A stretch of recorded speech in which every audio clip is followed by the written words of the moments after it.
Joining us right now, great pleasure to welcome a woman who's written a book that I think is going to be very helpful to a lot of parents out there looking for schools, or maybe improving the school that their child is in, or maybe looking for a different one. It's called The Good School, How Smart Parents Can Get Their Kids the Education They Deserve. We're joined by Peg Tyre today by telephone. And Peg, thanks for being with us. How are you today? Oh, it's my pleasure. I'm very well, thank you. Always good to talk to somebody from Brooklyn. I was born there, and I grew up in Long Island, so I'm glad to talk to a Brooklynite.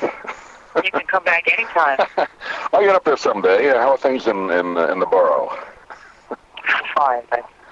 Well, I had a chance to read through the book, and I think the way you kind of lay it out is a great way for, I think, parents to really get an idea of what they should look for in school. I think that's a big topic everywhere, particularly down here in our area, Peg, with the counties, unfortunately, cutting back on budgets in the school system. Parents really have to be more involved, right?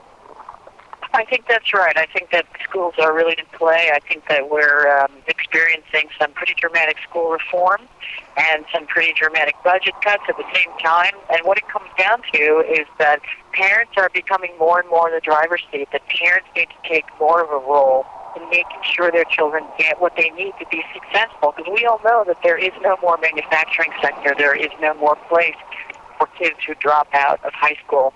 The only thing that's left for them is service jobs at minimum wage and insecure ones at that. We really need our children to graduate from high school and get some post-secondary education.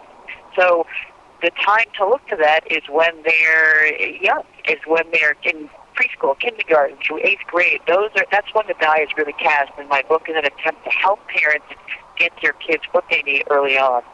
I know one of the big issues down here in both Sarasota and Manatee counties, and I'm sure it's not just down here as well, but there's a test called the FCAT. Now, I know they're going to try and get off of that, but in the past decade or so, I think the criticism has been teachers have been kind of teaching to the test because schools are graded on pretty much that test alone. Has that been a big problem, do you think? I found that a bewildering argument for a long time because my thinking was, if you're going to teach, then test them. I mean, how else do you understand whether you're doing a good job or not? And it wasn't until I really drilled down to look at what standardized tests are that I began to understand what the problem is. So here's the problem. When we think about testing, we think about the kind of testing we had at the end of a subject unit. For instance, we got taught about the Greeks, and then we had a test about on those toga-loving people, and there was an easy question and a middling question and a hard question, right? But standardized tests don't work that way. They all the questions pull from the lower third of the material. So when you teach to the test, it's a little like prepping people to take the DMV eye exam. Like, you really don't want to do that because you really want people who are driving to have good vision. And it's the same thing when you teach to the test. You're really only teaching to the lower third of the curriculum. And that it doesn't really prepare children enough to move forward. Yeah, I understand that they want the schools to have a certain level of success, obviously, and the test is one way to do it, but it seems to me that has been the only measurement, and I agree with you. When I went to elementary school, I mean, obviously you had tests at every subject, and you did have those tests at the end of the year. They called them achievement tests, at least when I took them, and I think that's important too, but I just wondered if you would run into that situation. Just teaching to this kind of a state standardized test kind of takes away from the school curriculum, doesn't it?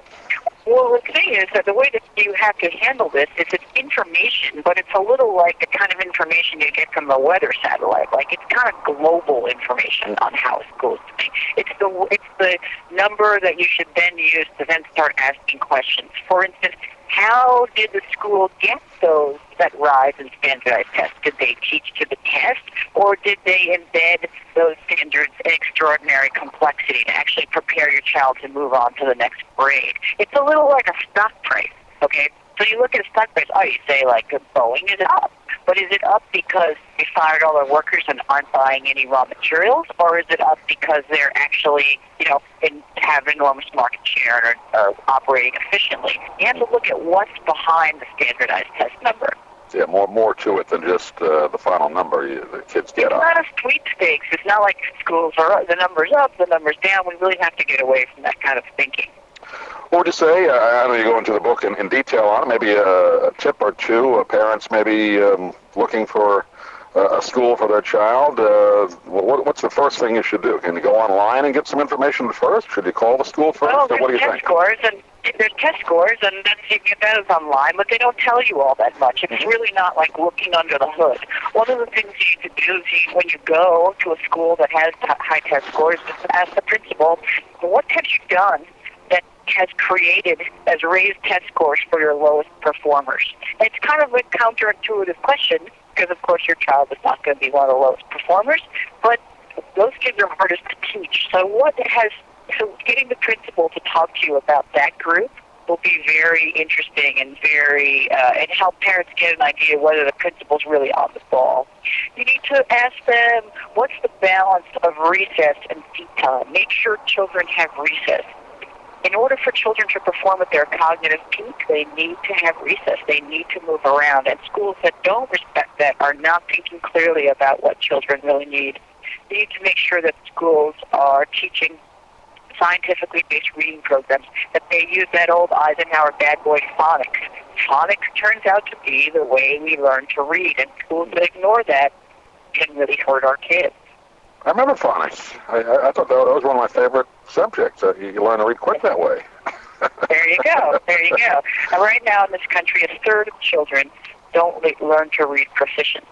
That is a really astonishing number. Scary. You really need to make sure your child is not in that third.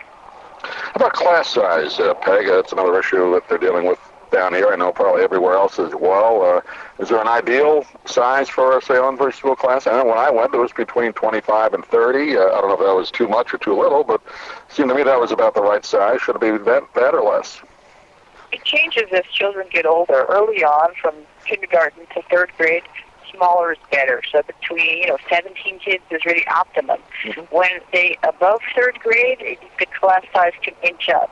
And interestingly, a lot of schools have large class sizes, and they have paras. They have like teachers' aides, and those, according to the research, those teacher aides don't really seem to improve academic achievement for children.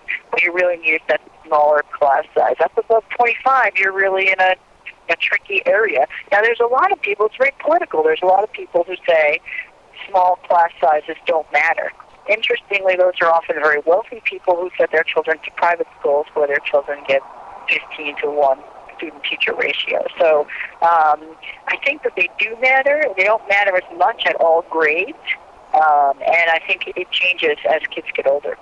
Anyway, we have limited time. I'll wrap it up with this. Are you optimistic, Peg? I mean, doing this study, you hear things out there that the education system, particularly the public schools, are a lot worse than they used to be, but then you hear on the other hand, well, there's a lot of great schools out there as well. What's your status of it right now? You know, I'm pretty optimistic. I think that I've met a lot of fantastic teachers and a lot of wonderful school administrators. I think if you live in a low-income neighborhood, your chances of getting a very high-performing school are very limited. And I think that, like in many situations, poor families really struggle with this. And those are the people who need to put a little attention on getting their kids the best that they can in the education system.